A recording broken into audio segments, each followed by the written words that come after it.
realized we were going by height tonight, so I pulled first place. This is my first time to read at story time. I'm very happy to be here. I have a feeling it'll be like the other first times in my life, kind of like when I first had sex. There'll be a little laughter as we go, and a lot of crying later.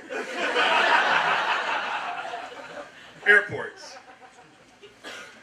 Airports have always fascinated me.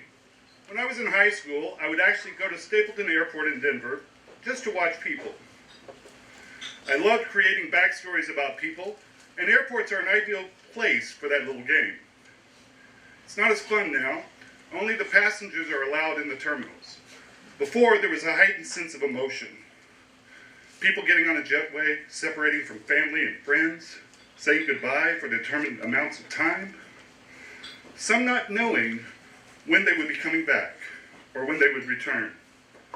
Conversely, there were the people arriving, reuniting, and perhaps even uniting for the first time.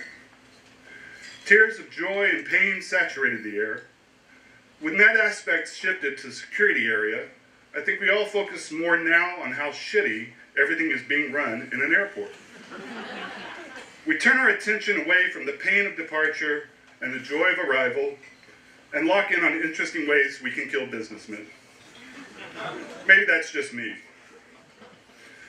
I was in the Detroit airport in the mid to late 90s. I'm not sure. I know it was after the Gulf War when it became mandatory to thank all veterans on site. The reason specifically, I was not in uniform that day. It's not that I believe people shouldn't thank veterans. In fact, just a week prior, I'd openly wept along with the D-Day vet while thanking him. It's just that being thanked in an airport men's room by some dude in a suit, just in case some potential client might be around, feels a bit forced. Also, the rules about drinking in uniform are hazy at best, and since that was a large part of my airport plans, I decided not to tempt fate. I went to the airport armed with $60 worth of vouchers I had received from a very sweet flight attendant whom I continually cracked up on the first leg of my flight. He was going home that night to be with his mom, who was in the last stages of an illness, and he was grateful for the distraction. I tried to turn him down, but he insisted. "It's not money out of my pocket, sweetie," and I really needed the laugh. I held up my tiny empty bottle of vodka and thanked him for his service. I was thinking of that man at some hospice with his dying mother when someone loudly said, "Faggot!" I hadn't been paying attention, and now I saw here at the bar were two Army specialists with no compunction about drinking in uniform, and they were looking at me angrily. "What?" I offered in my consolation and my confusion. The bigger of the two answered, "I said, 'What are you looking at, faggot?'" He said it very slowly as if he were talking to a child. I thought, that is probably the way he will be asking the same question of his own son one day, the same his father asked him. I started giggling at my own thoughts and said, "At ease, soldier, I'm perusing the top shelf." Which in their defense is exactly what a faggot would say.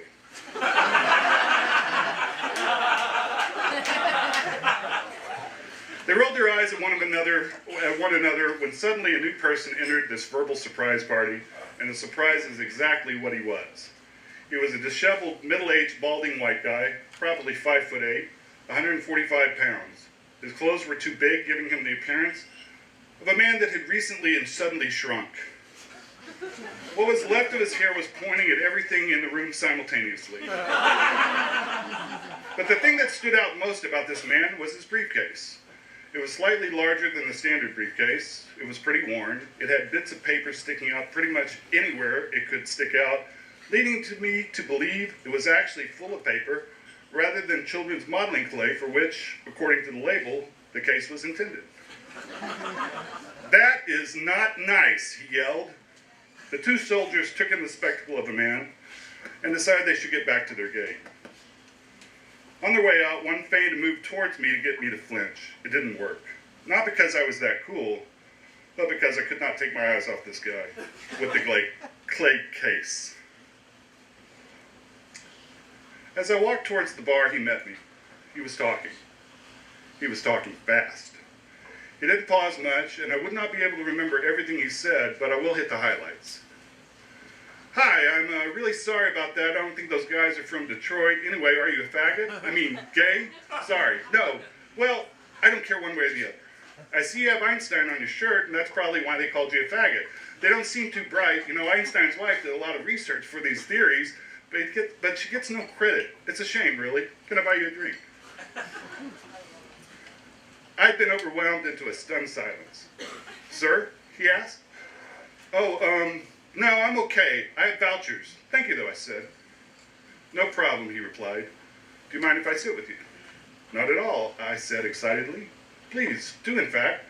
Is that true about Einstein? Oh, absolutely. It's a shame, really. I do know quite a few things. For instance, I know who shot John F. Kennedy.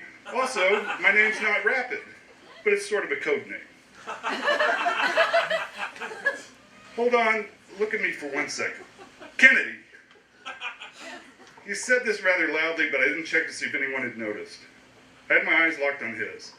I watched them grow with excitement. Fascinating. It seems that you also know who shot Kennedy. But this is a discussion for some other time. You want to see something neat? I nodded with enthusiasm. He walked down a few tables to where several people were sitting and started speaking what sounded like German gibberish. They looked at one another completely befuddled, and as one got up and left, Rapid then proceeded to finish all their drinks. He walked back towards me with a huge smile. The bartender said, "God damn it, cut that out." Rapid offered a crooked smile as an apology. So anyway, I have to leave, but I will see you again. Take this, he said while passing me an orange lighter. Show this to the cops when you get pulled over. They will send you on your way. Just like that, he was gone. I tried to talk to the bartender about the guy, but he just shook his head. Perhaps 20 minutes passed. I was making a pretty good dent in my vouchers when the man to my left asked me the time. I glanced at my watch. It's 15:30. I answered, immediately regretting my use of military time. You in the Army? Let me get you a drink. No, thank you. I'm set, but it's much appreciated. He turned to the bartender to order his drink.